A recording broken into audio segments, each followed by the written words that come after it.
On today's Toy Spot, we're going to be having a look at Stargate Atlantis Series 1, Doctor Weir.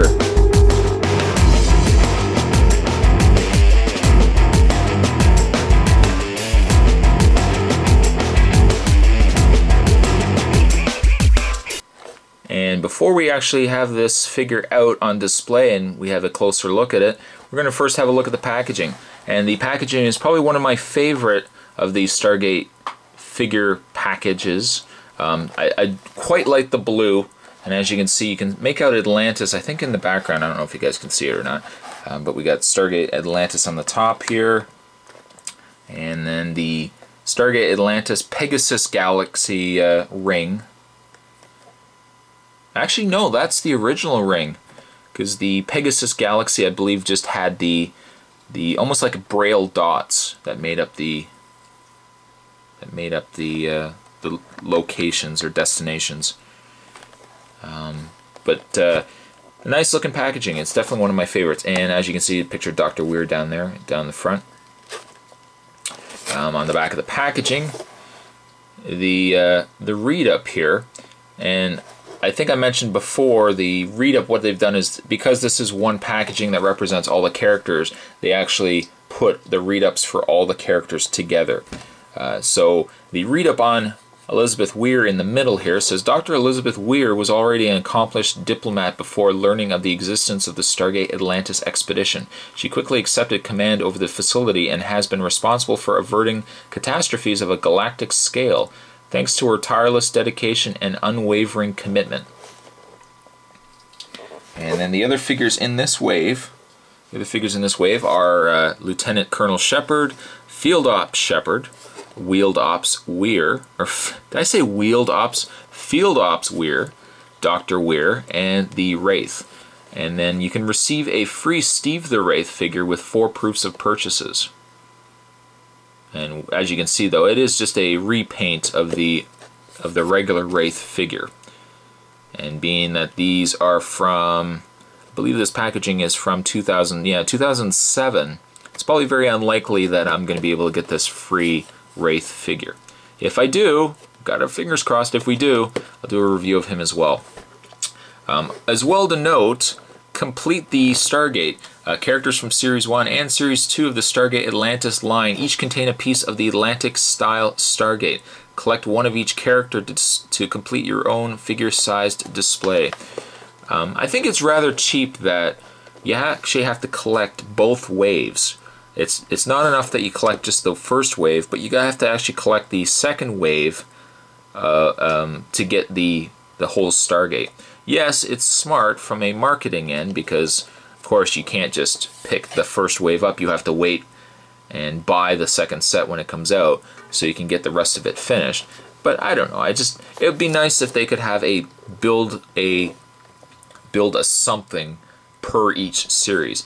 It would be very similar to Marvel Legends or DC Universe if they, for example, if there was a, collect and connect Doomsday, but you actually had to build him in the span of 2 or 3 waves. I think a lot of fans would just be like, why can't I just build it per that one wave?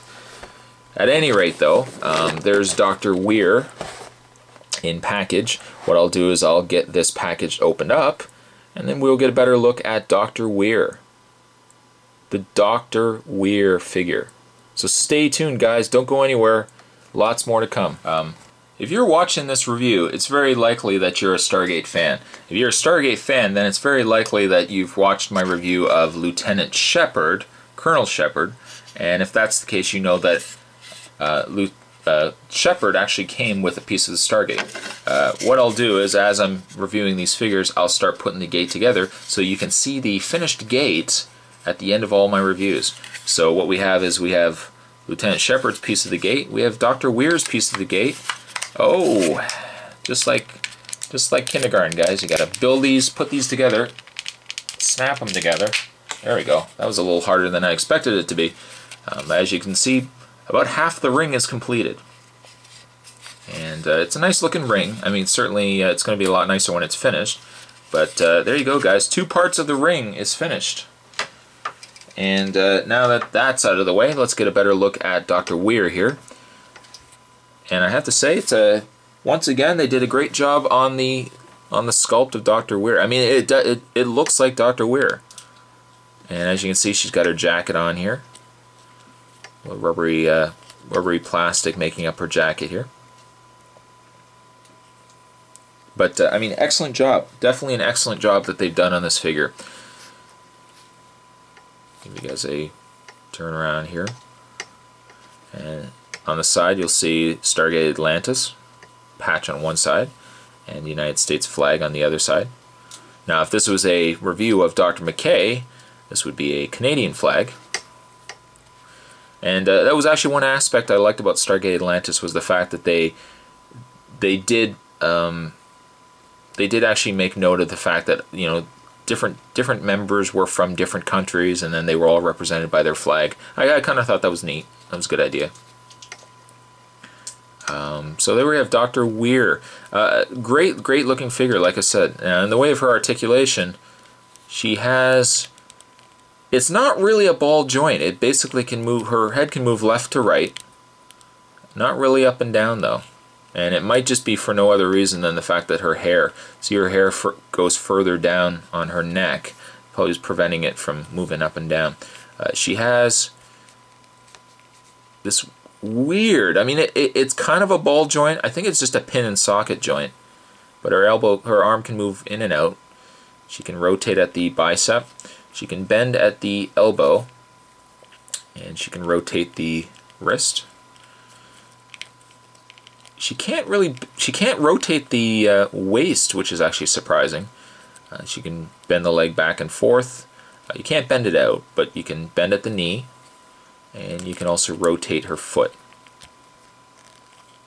And while some people would say it's a shame that she doesn't have articulation in the thigh, I mean, really, it's very likely you're going to have her on display just standing anyway, so it's not, you don't need to have her in a dynamic pose. But there's Dr. Weir. The accessories that Dr. Weir comes with, she comes with 3.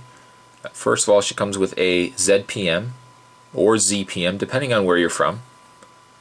And rather ironic the fact that in the show they were so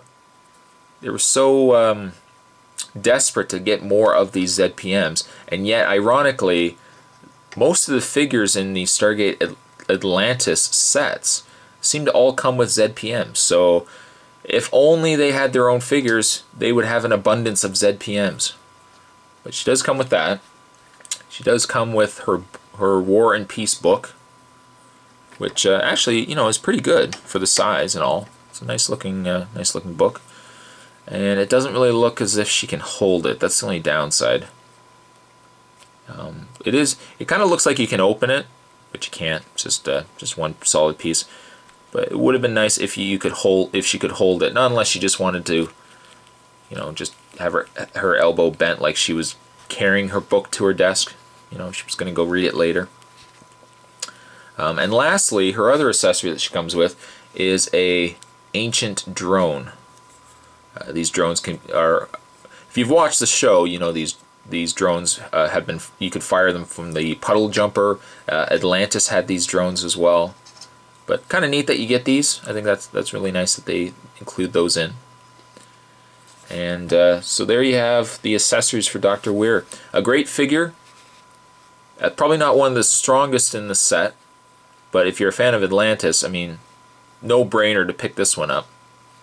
Weir, I would probably give a 5. But a nice figure, definitely a nice figure. Looking forward to getting the rest of the gate together, assembled, and then I'll do a review of the gates separately. So stay tuned for that, guys. In the meantime, though, that was a toy spot on the Stargate Atlantis Stargate Atlantis Series 1. I was going to say SG1. Stargate Atlantis Series 1, and that was Dr. Weir. And so stay tuned, guys, for more spots on the way, and I'll see you guys then. Later.